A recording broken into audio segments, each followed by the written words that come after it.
नमस्कार दोस्तों, स्वागत है आपका एक बार फिर से हमारे चैनल सनातन धर्म ज्ञान पर, जहां हमने सनातन धर्म से जुड़ा एक 16 दिन का विशेषांक शुरू किया है। अब तक हमने इस विशेषांक के 4 अध्यायों के बारे में चर्चा कर ली है, जिसमें से पहले अध्याय में हमने ब्रह्मा, विष्णु तथा महेश की उत्पत्ति के बारे में जाना। उसी प्रकार दूसरे अध्याय में हमने जाना कि भगवान ब्रह्मा, विष्णु तथा महेश ने किस प्रकार इस सृष्टि का निर्माण किया। तीसरे अध्याय में हमने जाना भगवान विष्णु के वामन अवतार के बारे में, जिन्होंने अपने 3 पग भूमि से संपूर्ण सृष्टि को ही नाप दिया। चौथे अध्याय में हमने देवताओं तथा दैत्यों, असुरों के बीच में होने वाले समुद्र मंथन के बारे में जाना।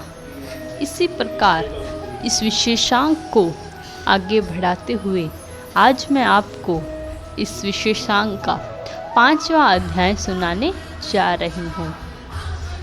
इस अध्याय में हम वैवस्वत मुनि के बारे में जानेंगे और साथ ही साथ एक राजा और मछली की कहानी भी सुनेंगे।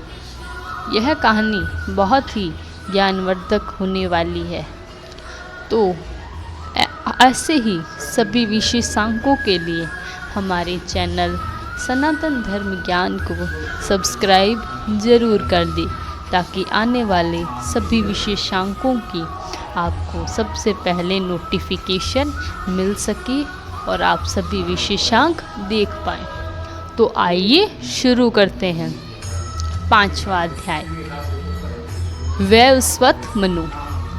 मत्स्य पुराण में उल्लेख है कि सत्यव्रत नाम के राजा एक दिन कृतमाला नदी में जल से तर्पण कर रहे थे। उस समय उनकी अंजुलू में एक छोटी सी मछली आ गई। सत्यव्रत ने मछली को नदी में डाल दिया तो मछली ने कहा कि इस जल में बड़े जीव जंतु मुझे खा जाएंगे।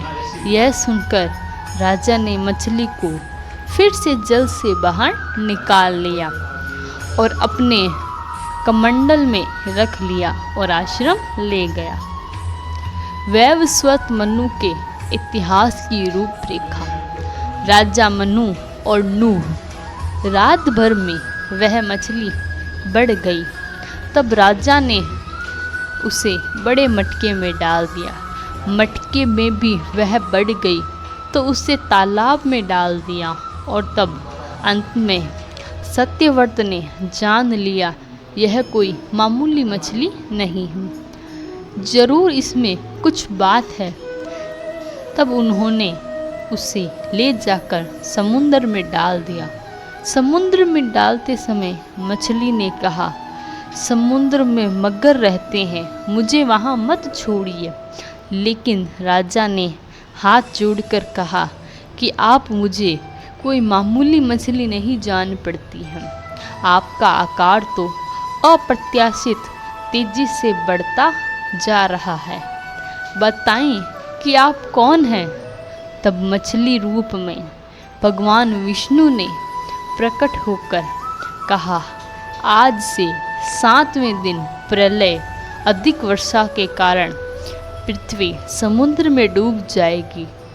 तब मेरी प्रेरणा से तुम एक बहुत बड़ी नौका बनाओ और जब प्रलय शुरू हो तो तुम सप्त ऋषियों सहित सभी प्राणियों को लेकर उस नौका में बैठ जाना तथा सभी अनाज उसमें रख लेना।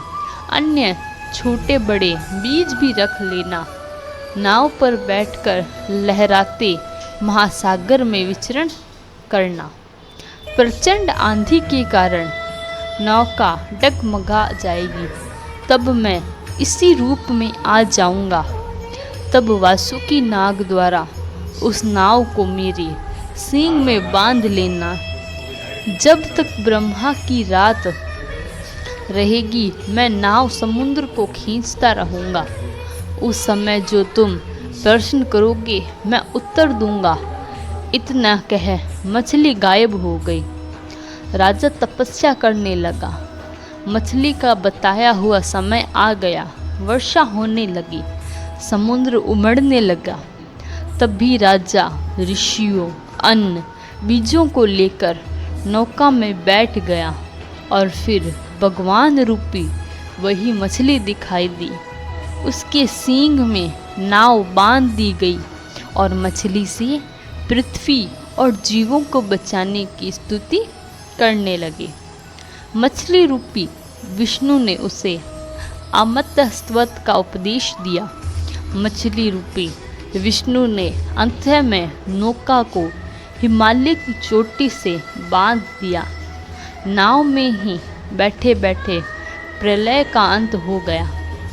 यही सत्यव्रत वर्तमान में महाकल्प में विवस्वान या वैवस्वत सूर्य के पुत्र श्राद्ध देव के नाम से विख्यात हुए। वही वैवस्वत मनु के नाम से भी जाने गए। माना जाता है कि राजा बलि के लगभग 3500 वर्ष बाद धरती पर जल प्रलय हुआ था।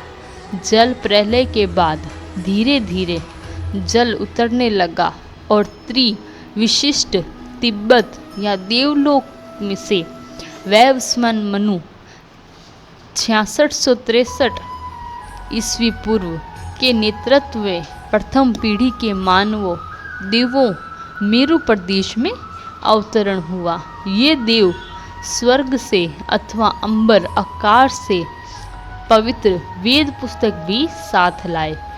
वैवस्वन मनु के समय ही भगवान विष्णु का मत्स्य अवतार हुआ। वैवस्वत मनु के 10 पुत्र थे। इल, इक्ष्वाकु, कुशनाम, अरिष्ट, दृष्ट, नरिष्यंत, करुष, महाबली, सरयाति और सरशस्त। वैवस्वत मनु के 10 पुत्र और इला नाम की कन्या थी।